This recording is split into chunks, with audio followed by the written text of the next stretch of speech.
Avez-vous déjà eu l'impression d'être pris dans un engrenage sans fin, courant après des objectifs qui semblent toujours hors de portée? Cette sensation oppressante, c'est ce qu'on appelle la rat race, une course effrénée qui nous pousse à sacrifier notre bien-être sur l'autel d'une réussite illusoire. Mais que se passerait-il si je vous disais qu'il existe une voie pour s'en échapper, une philosophie millénaire qui pourrait transformer votre perception de la vie et du succès? Dans notre société moderne, la pression pour réussir est omniprésente. Nous sommes constamment bombardés de messages nous incitant à travailler plus dur, à gagner plus d'argent, à accumuler plus de biens.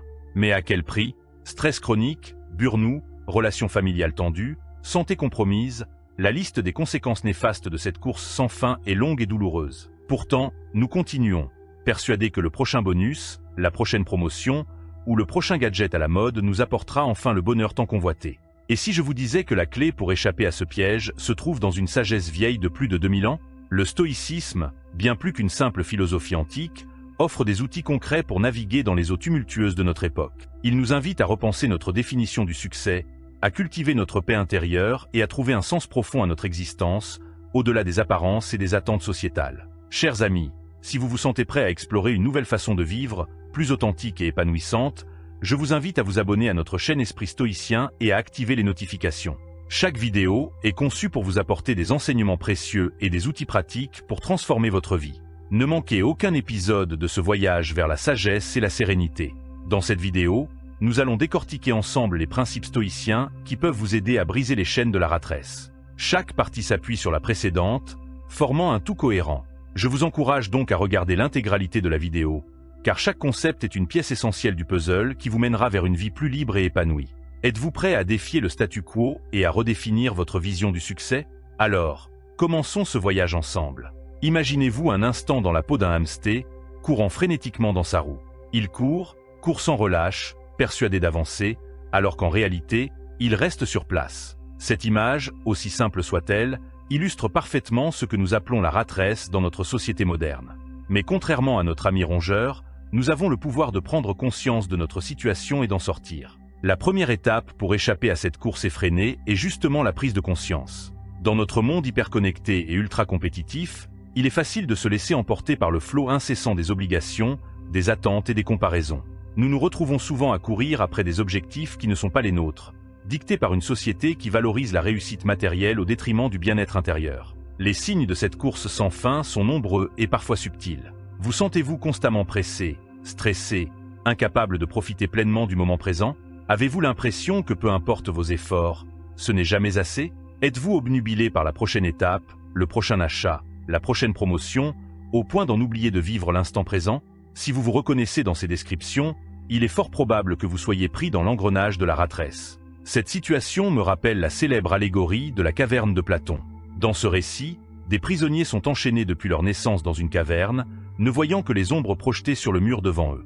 Ils prennent ces ombres pour la réalité, ignorant l'existence d'un monde plus vaste et plus riche à l'extérieur. De la même manière, lorsque nous sommes pris dans la rat race, notre perception de la réussite et du bonheur est souvent limitée, façonnée par les attentes de la société et les illusions que nous prenons pour des vérités absolues. Mais tout comme le prisonnier qui parvient à se libérer et à sortir de la caverne dans l'allégorie de Platon, nous avons la capacité de nous éveiller à une réalité plus profonde. C'est là que la philosophie stoïcienne entre en jeu, nous offrant les outils nécessaires pour élargir notre perspective et redéfinir notre conception du succès. La deuxième étape cruciale dans notre quête pour échapper à la rat race consiste à redéfinir le succès à travers le prisme stoïcien. Cette philosophie antique nous invite à repenser fondamentalement ce que signifie réussir sa vie. Contrairement à la vision matérialiste dominante dans notre société, les stoïciens plaçaient la vertu au cœur de leur conception du succès. Mais que signifie exactement la vertu dans le contexte stoïcien? Il ne s'agit pas simplement de morale ou de bonne conduite au sens conventionnel. Pour les stoïciens, la vertu englobe des qualités telles que la sagesse, la justice, le courage et la tempérance. C'est la capacité à agir de manière éthique et raisonnable, en harmonie avec la nature et le bien commun. En adoptant cette perspective, nous commençons à voir que le véritable succès ne se mesure pas à l'aune de nos possessions matérielles, de notre statut social ou de notre compte en banque. Il se manifeste plutôt dans notre capacité à vivre en accord avec nos valeurs les plus profondes, à cultiver notre caractère et à contribuer positivement à notre environnement. Cette redéfinition du succès implique un alignement profond entre nos valeurs et nos actions. Il s'agit de s'interroger régulièrement. Mes choix quotidiens reflètent-ils vraiment ce qui compte le plus pour moi? Suis-je en train de vivre une vie qui a du sens à mes yeux, ou suis-je simplement en train de répondre aux attentes des autres? Pour illustrer ce point, laissez-moi vous parler d'un ami proche. Il occupait un poste prestigieux dans une grande entreprise, avec un salaire confortable et tous les signes extérieurs de réussite. Pourtant, il se sentait profondément insatisfait. Après une longue introspection, il a réalisé que son travail ne correspondait pas à ses valeurs fondamentales de créativité et de contribution sociale. Dans un acte de courage qui aurait rendu fier n'importe quel stoïcien, il a décidé de quitter son emploi pour se lancer dans l'enseignement. Bien que son nouveau travail soit moins rémunérateur, il trouve un épanouissement qu'il n'avait jamais connu auparavant. Son succès ne se mesure plus en termes de statut ou de richesse, mais en termes d'impact positif sur la vie de ses élèves et d'alignement avec ses valeurs personnelles. Cette histoire nous montre que le véritable succès, tel que le conçoivent les stoïciens, est intimement lié à notre capacité à vivre une vie authentique et vertueuse. Il ne s'agit pas de rejeter catégoriquement toute forme de réussite matérielle, mais plutôt de la replacer dans une perspective plus large, où elle n'est qu'un moyen parmi d'autres pour vivre en accord avec nos principes. En redéfinissant ainsi le succès, nous commençons à nous libérer des chaînes de la rat race. Nous ne courons plus après des objectifs imposés de l'extérieur, mais nous nous efforçons de cultiver notre caractère et de vivre une vie qui a du sens pour nous. Cette approche nous permet de trouver une satisfaction plus profonde et durable que celle offerte par les récompenses éphémères de la course effrénée. Cependant, redéfinir le succès n'est que le début de notre voyage. Pour vraiment échapper à la rat race, nous devons également apprendre à cultiver notre paix intérieure, ce que les stoïciens appelaient l'ataraxie. C'est ce concept fondamental que nous allons explorer dans la prochaine partie de notre discussion. La troisième étape de notre cheminement vers la libération de la rat race nous amène à un concept central de la philosophie stoïcienne, l'ataraxie. Ce terme grec, qui peut se traduire par tranquillité d'âme ou imperturbabilité, représente un état de calme et de sérénité intérieure, indépendant des circonstances extérieures. Dans notre monde moderne, où le stress et l'anxiété semblent être devenus la norme, l'idée de trouver une paix intérieure peut sembler utopique. Pourtant, c'est précisément ce que les stoïciens nous encouragent à cultiver. Ils considéraient l'ataraxie non pas comme un luxe, mais comme un élément essentiel d'une vie bien vécue. Mais comment atteindre cet état de tranquillité dans un monde qui semble constamment en ébullition? Les stoïciens nous offrent plusieurs techniques pratiques que nous pouvons intégrer dans notre quotidien. Une première approche consiste à pratiquer la vue d'en haut. Cette technique nous invite à prendre du recul par rapport à nos préoccupations immédiates et à les considérer dans une perspective plus large. Imaginez-vous flottant au-dessus de la Terre, observant votre vie et vos problèmes depuis cette hauteur. Soudain, ce qui semblait insurmontable apparaît sous un jour nouveau, relativement insignifiant face à l'immensité de l'univers. Une autre technique puissante est la méditation stoïcienne. Contrairement à certaines formes de méditation qui visent à vider l'esprit, la méditation stoïcienne est une pratique de réflexion active. Elle peut prendre la forme d'un examen de conscience quotidien, où l'on revient sur les événements de la journée, en analysant nos réactions et en réfléchissant à la manière dont nous aurions pu agir de façon plus vertueuse. La pratique de la gratitude est également un outil précieux pour cultiver l'ataraxie. En nous concentrant régulièrement sur ce que nous avons plutôt que sur ce qui nous manque, nous développons une appréciation plus profonde de notre vie telle qu'elle est, réduisant ainsi le besoin constant de plus qui alimente la rat race. Pour illustrer l'importance de cette tranquillité intérieure, permettez-moi de vous raconter l'histoire de Diogène et Alexandre le Grand. Un jour, alors que le puissant conquérant Alexandre rendait visite au philosophe Diogène, qui vivait dans un tonneau par choix, il lui demanda s'il pouvait faire quelque chose pour lui. Diogène, confortablement installé au soleil, répondit simplement « Oui, écarte-toi de mon soleil ». Cette anecdote illustre parfaitement la différence entre la richesse extérieure et la richesse intérieure. Alexandre, malgré toute sa puissance et ses conquêtes, était impressionné par la liberté et la tranquillité d'esprit de Diogène, qui ne possédait rien mais semblait avoir tout. Cette histoire nous rappelle que la véritable liberté et le véritable bonheur ne viennent pas de l'accumulation de biens matériels ou de pouvoir, mais de notre capacité à trouver la paix en nous-mêmes, indépendamment des circonstances extérieures. En cultivant l'ataraxie, nous commençons à nous libérer de la pression constante de la rat race. Nous apprenons à trouver la satisfaction et le contentement dans le présent, plutôt que de toujours courir après le prochain objectif. Cette paix intérieure devient notre ancre, nous permettant de naviguer dans les eaux tumultueuses de la vie moderne sans perdre notre équilibre. Cependant, il est important de noter que l'ataraxie n'est pas un état de passivité ou d'indifférence. Au contraire, c'est un état d'équilibre dynamique qui nous permet d'agir de manière plus réfléchie et efficace. En cultivant cette tranquillité intérieure, nous devenons plus résilients face aux défis de la vie et plus à même de prendre des décisions alignées avec nos valeurs profondes. Mais comment pouvons-nous maintenir cette paix intérieure face aux nombreuses sollicitations et aux aléas de la vie quotidienne? C'est là qu'intervient un autre concept clé du stoïcisme, la dichotomie du contrôle. Cette notion fondamentale, que nous allons explorer dans la prochaine partie, nous offre un cadre puissant pour naviguer dans la complexité de notre monde tout en préservant notre tranquillité d'esprit. La quatrième étape de notre voyage pour échapper à la rat race nous amène à un principe fondamental du stoïcisme, la dichotomie du contrôle. Ce concept, simple en apparence mais profond dans ses implications, est un outil puissant pour préserver notre tranquillité d'esprit tout en nous permettant d'agir efficacement dans le monde. La dichotomie du contrôle, telle que l'enseignait Épictète, l'un des grands philosophes stoïciens, nous invite à faire une distinction claire entre ce qui est sous notre contrôle et ce qui ne l'est pas selon cette perspective. La seule chose sur laquelle nous avons un contrôle total est notre propre esprit, nos pensées, nos jugements, nos attitudes et nos actions.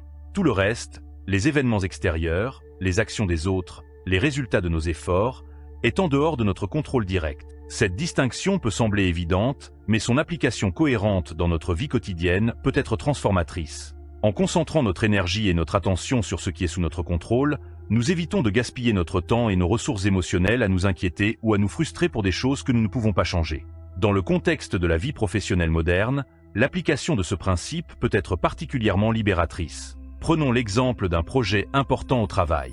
Nous avons le contrôle sur la qualité de notre travail, sur notre préparation, sur notre attitude. Mais nous n'avons pas le contrôle sur la réaction de notre patron, sur les décisions de l'entreprise ou sur les imprévus qui pourraient survenir. En concentrant notre énergie sur ce que nous pouvons contrôler, notre effort, notre attitude, notre développement de compétences, nous pouvons trouver une satisfaction et un sens de l'accomplissement indépendamment du résultat final. Pour mieux comprendre ce concept, imaginons un jardinier passionné. Ce jardinier peut contrôler la qualité des graines qu'il plante, la régularité de l'arrosage, l'entretien du sol. Il peut mettre tout son cœur et son savoir-faire dans son travail. Cependant, il ne peut pas contrôler la météo, les parasites ou même la vitesse de croissance de ses plantes. Un jardinier sage, tout comme un stoïcien, se concentrera sur ce qu'il peut influencer, acceptant avec sérénité les facteurs hors de son contrôle. Cette approche ne signifie pas que nous devenions passifs face aux événements de la vie. Au contraire, elle nous permet d'agir de manière plus efficace et sereine. En nous libérant de l'anxiété liée aux choses que nous ne pouvons pas contrôler,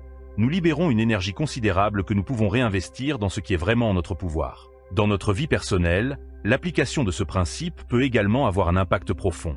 Nous ne pouvons pas contrôler les actions ou les sentiments des autres, mais nous pouvons contrôler notre réaction face à eux. Nous ne pouvons pas empêcher les défis et les difficultés de survenir, mais nous pouvons choisir notre attitude face à l'adversité. Cette approche nous aide à sortir de la mentalité de victime qui alimente souvent la rat race. Au lieu de nous sentir impuissants face aux circonstances extérieures, nous prenons conscience de notre pouvoir intérieur. Nous cessons de blâmer les autres ou les circonstances pour nos problèmes et commençons à assumer la responsabilité de notre vie. La dichotomie du contrôle nous offre également un antidote puissant contre le perfectionnisme toxique qui peut nous maintenir dans la course effrénée. En reconnaissant les limites de notre contrôle, nous apprenons à lâcher prise sur le besoin de tout maîtriser et de tout prévoir. Nous développons une flexibilité et une résilience qui nous permettent de naviguer plus sereinement dans l'incertitude de la vie. Cependant, il est important de noter que l'application de ce principe demande de la pratique et de la persévérance. Notre tendance naturelle est souvent de vouloir contrôler plus que ce qui est réellement en notre pouvoir. C'est un exercice quotidien que de ramener notre attention sur ce que nous pouvons véritablement influencer.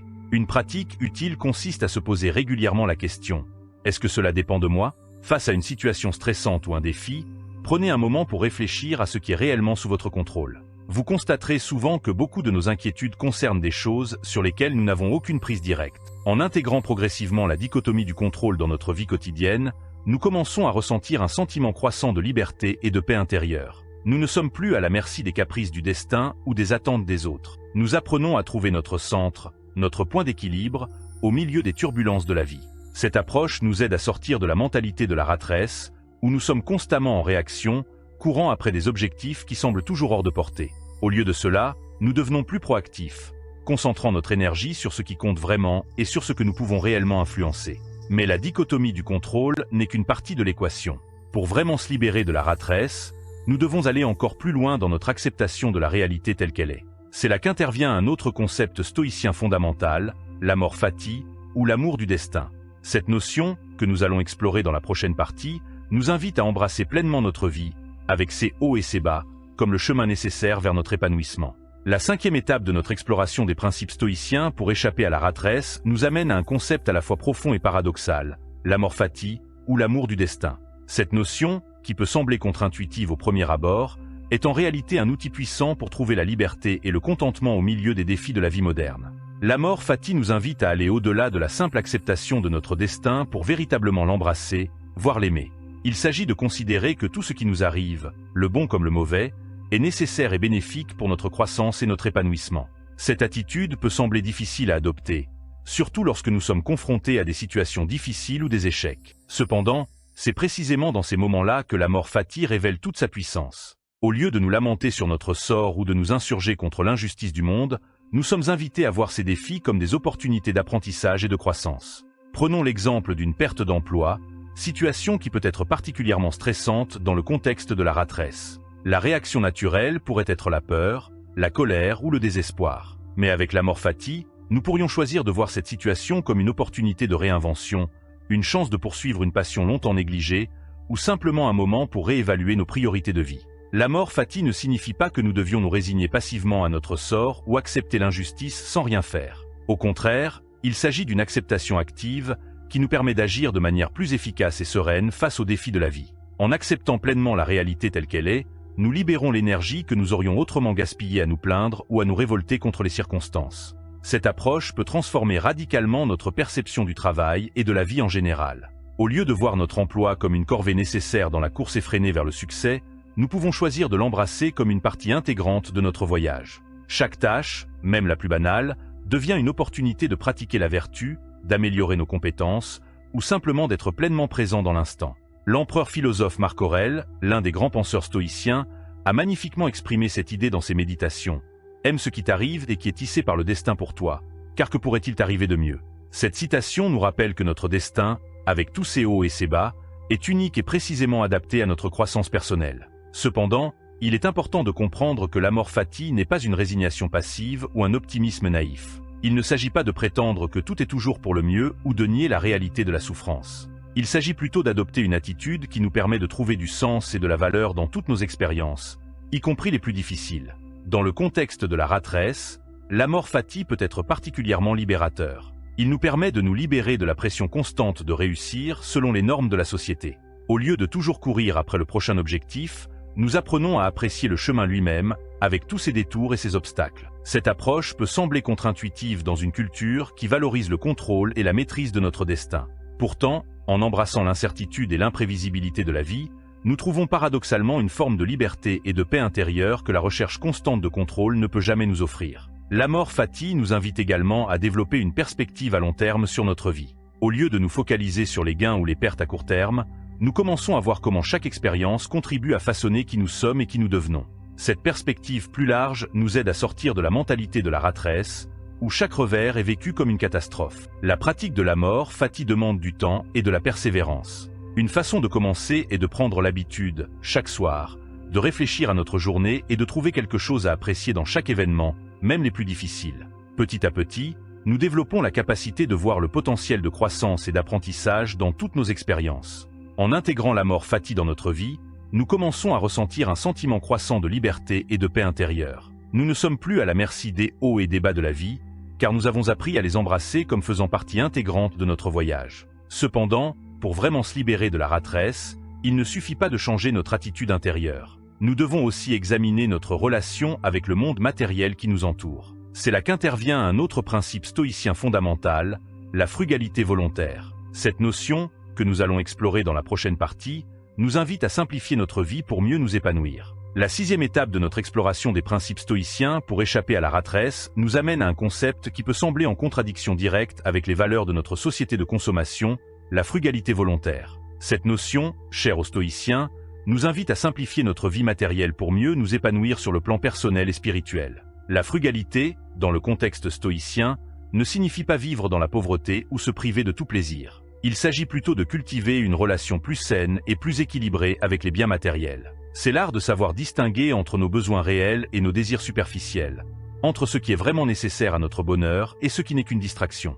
Dans notre société moderne, la rat race est souvent alimentée par une quête incessante de biens matériels et de statut social. Nous sommes constamment bombardés de messages publicitaires nous faisant croire que le bonheur se trouve dans le prochain achat, la prochaine mise à niveau, la prochaine possession. Cette mentalité nous maintient dans un état de manque perpétuel, toujours insatisfait de ce que nous avons, toujours à la poursuite de quelque chose de plus. La frugalité volontaire nous offre une alternative à ce cycle sans fin. En choisissant consciemment de simplifier notre vie matérielle, nous créons de l'espace pour ce qui compte vraiment, nos relations, notre croissance personnelle, notre contribution au monde. Cette approche peut prendre de nombreuses formes dans notre vie quotidienne.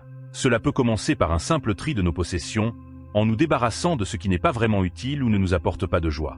Cela peut impliquer de repenser nos habitudes de consommation, en nous demandant si chaque achat est vraiment nécessaire ou s'il ne fait que répondre à un désir passager. Sur le plan professionnel, la frugalité volontaire peut nous aider à réévaluer notre relation avec l'argent et le succès. Au lieu de chercher constamment à augmenter nos revenus pour financer un style de vie toujours plus dispendieux, nous pouvons choisir de nous contenter de suffisamment et de rediriger notre énergie vers des objectifs plus significatifs. Cette approche peut sembler contre-intuitive dans une société qui mesure souvent la valeur d'une personne à ses possessions ou à son compte en banque. Pourtant, en réduisant notre dépendance matérielle, nous gagnons en liberté et en flexibilité. Nous devenons moins vulnérables aux pressions extérieures et plus capables de prendre des décisions alignées avec nos valeurs profondes. J'ai personnellement expérimenté les bienfaits de cette approche il y a quelques années, lorsque j'ai décidé de simplifier radicalement mon style de vie. J'ai vendu ma grande maison pour un appartement plus petit, j'ai réduit considérablement mes dépenses et j'ai donné une grande partie de mes possessions. Au début, j'avais peur de me sentir privé ou limité.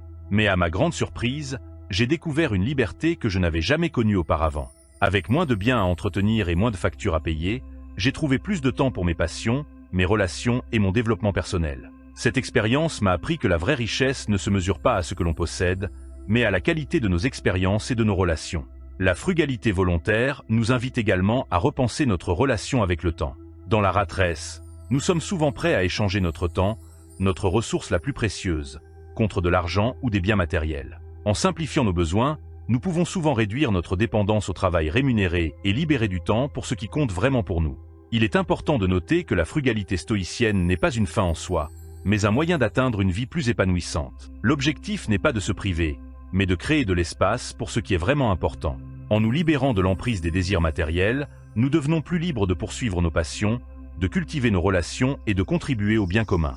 La pratique de la frugalité volontaire peut également nous aider à développer une plus grande résilience face aux aléas de la vie. En apprenant à vivre avec moins, nous devenons moins dépendants des circonstances extérieures pour notre bonheur. Nous découvrons que nous pouvons être heureux avec beaucoup moins que ce que nous pensions nécessaire. Cette approche nous aide également à sortir de la mentalité de comparaison qui alimente souvent la rat race. Au lieu de mesurer notre succès par rapport aux possessions ou au statut des autres, nous apprenons à définir notre propre mesure du succès, basée sur nos valeurs et nos aspirations personnelles. La frugalité volontaire peut sembler difficile à mettre en pratique dans une société qui valorise la consommation et l'accumulation. Cependant, il est important de se rappeler que c'est un choix personnel et que chacun peut l'adopter à son propre rythme et selon ses propres termes. Il ne s'agit pas de se priver brutalement, mais plutôt de faire des choix conscients qui alignent notre vie matérielle avec nos valeurs profondes. En intégrant la frugalité volontaire dans notre vie, nous commençons à ressentir un sentiment croissant de liberté et de contentement. Nous découvrons que le bonheur ne réside pas dans l'accumulation de biens, mais dans la richesse de nos expériences et de nos relations. Cependant, pour vraiment se libérer de la rat race, il ne suffit pas de simplifier notre vie matérielle. Nous devons aussi élargir notre perspective au-delà de nos préoccupations personnelles. C'est là qu'intervient le dernier principe stoïcien que nous allons explorer, l'engagement civique. Cette notion, qui était centrale dans la philosophie stoïcienne, nous invite à trouver un sens plus profond à notre existence en contribuant au bien commun. L'engagement civique, tel que le concevaient les stoïciens, va bien au-delà du simple fait de voter ou de participer à des activités communautaires occasionnelles. Il s'agit d'une attitude fondamentale envers la vie, où nous nous considérons comme faisant partie intégrante d'une communauté plus large, avec des responsabilités et des devoirs envers celle-ci. Dans le contexte de la rat race moderne, où nous sommes souvent focalisés sur nos objectifs personnels et notre réussite individuelle, l'idée de l'engagement civique peut sembler désuète ou naïve. Pourtant, c'est précisément cette perspective plus large qui peut nous aider à sortir de la course effrénée et à trouver un sens plus profond à notre existence. L'engagement civique nous invite à nous poser des questions fondamentales. Comment puis-je contribuer au bien-être de ma communauté ? Comment puis-je utiliser mes talents et mes ressources pour faire une différence positive dans le monde ? Ces questions nous aident à sortir de la mentalité égocentrique qui alimente souvent la rat race et à trouver une source de satisfaction plus durable. Sénèque, l'un des grands penseurs stoïciens, offre un exemple inspirant de la manière dont on peut équilibrer vie publique et développement personnel. Bien qu'il ait occupé des postes importants dans la politique romaine, il n'a jamais cessé de cultiver sa sagesse intérieure et de réfléchir sur les questions éthiques. Pour lui, l'engagement dans la vie publique n'était pas en contradiction avec la quête de sagesse personnelle, mais plutôt une extension naturelle de celle-ci. Dans notre contexte moderne, l'engagement civique peut prendre de nombreuses formes. Il peut s'agir de s'impliquer dans des associations locales, de faire du bénévolat pour des causes qui nous tiennent à cœur, ou même simplement d'être plus attentif et bienveillant dans nos interactions quotidiennes avec les autres. L'essentiel est de sortir de notre bulle individuelle et de nous connecter à quelque chose de plus grand que nous. Cette perspective plus large peut transformer radicalement notre perception du travail et du succès. Au lieu de voir notre carrière uniquement comme un moyen de gagner de l'argent ou d'atteindre un statut social, nous pouvons commencer à la considérer comme une opportunité de contribuer au bien commun. Que nous soyons enseignants, entrepreneurs, artistes ou employés de bureau, nous pouvons trouver des moyens d'avoir un impact positif à travers notre travail. L'engagement civique nous offre également un antidote puissant contre le sentiment d'isolement et de déconnexion qui accompagne souvent la rat-race. En nous impliquant dans notre communauté, nous créons des liens significatifs avec les autres et nous développons un sentiment d'appartenance qui va bien au-delà de nos réalisations personnelles. De plus, l'engagement civique peut nous aider à développer une perspective à long terme sur notre vie et notre impact. Au lieu de nous concentrer uniquement sur nos gains à court terme, nous commençons à réfléchir à l'héritage que nous voulons laisser, à la manière dont nous voulons être remémorés. Cette perspective plus large peut nous aider à prendre des décisions plus alignées avec nos valeurs profondes, même si cela signifie parfois sacrifier des avantages personnels immédiats. Il est important de noter que l'engagement civique, tel que le concevaient les stoïciens, n'est pas un sacrifice de soi ou une négation de nos besoins personnels. Au contraire, c'est une manière de trouver un équilibre harmonieux entre notre développement personnel et notre contribution au monde. En donnant de nous-mêmes, nous recevons souvent bien plus en retour en termes de sens, de satisfaction et de croissance personnelle. La pratique de l'engagement civique demande du temps et de l'effort, surtout dans un monde où nous sommes souvent déjà surchargés par nos responsabilités quotidiennes. Cependant, même de petits gestes peuvent faire une grande différence. Cela peut commencer par être plus attentif aux besoins de nos voisins, par participer à des initiatives locales, ou simplement par être plus conscient de l'impact de nos actions quotidiennes sur notre communauté et notre environnement. En intégrant progressivement l'engagement civique dans notre vie, nous commençons à ressentir un sentiment croissant de connexion et de sens. Nous ne sommes plus simplement des acteurs isolés dans la course effrénée de la vie moderne, mais des membres actifs d'une communauté plus large, contribuant à quelque chose qui nous dépasse. Cette perspective plus large nous aide à sortir de la mentalité de la rat-race, où notre valeur est uniquement mesurée par nos réalisations personnelles et nos possessions matérielles. Nous découvrons une source de satisfaction plus profonde et plus durable dans notre capacité à avoir un impact positif sur le monde qui nous entoure. En conclusion, l'engagement civique, tout comme les autres principes stoïciens que nous avons explorés, la redéfinition du succès, la cultivation de l'ataraxie, la dichotomie du contrôle, l'amor fati et la frugalité volontaire, nous offre des outils puissants pour échapper à la rat-race et construire une vie plus épanouissante et significative. Ces principes ne sont pas des solutions magiques qui résoudront instantanément tous nos problèmes. Ils demandent de la pratique, de la persévérance et une volonté de remettre en question nos habitudes et nos croyances profondément ancrées. Cependant, en les intégrant progressivement dans notre vie, nous pouvons commencer à nous libérer des chaînes de la course effrénée et à construire une vie qui reflète véritablement nos valeurs et nos aspirations les plus profondes. En explorant les principes stoïciens, nous avons découvert des outils puissants pour échapper à la rat-race et construire une vie plus épanouissante. Ces enseignements millénaires nous offrent une nouvelle perspective sur le succès, la tranquillité d'esprit et notre place dans le monde. Concrètement, nous pouvons commencer par redéfinir notre conception du succès, en mettant l'accent sur la vertu et l'alignement avec nos valeurs plutôt que sur les signes extérieurs de réussite. Comme je l'ai mentionné plus tôt, cultiver l'ataraxie à travers des pratiques de méditation et de gratitude peut nous aider à trouver la paix intérieure au milieu du chaos quotidien. Appliquer la dichotomie du contrôle nous permet de concentrer notre énergie sur ce que nous pouvons réellement influencer, tandis que l'amor fati nous invite à embrasser les défis comme des opportunités de croissance. La frugalité volontaire, quant à elle, nous libère de la dépendance matérielle excessive, créant de l'espace pour ce qui compte vraiment. Je vous invite à réfléchir, comment ces principes résonnent-ils avec votre propre expérience? Quel aspect de votre vie pourriez-vous simplifier pour gagner en liberté? Comment pourriez-vous contribuer davantage à votre communauté? N'oubliez pas, échapper à la rat-race n'est pas un événement unique, mais un processus continu de croissance et d'ajustement. Chaque petit pas compte. Commencez dès aujourd'hui à appliquer ces principes stoïciens et observez comment ils transforment votre perception de la vie et du succès. Si cette vidéo vous a inspiré, n'hésitez pas à la partager et à vous abonner à notre chaîne Esprit Stoïcien pour plus de contenu sur l'application de la sagesse antique à la vie moderne. Ensemble, cultivons une vie plus sereine, plus authentique et plus épanouissante.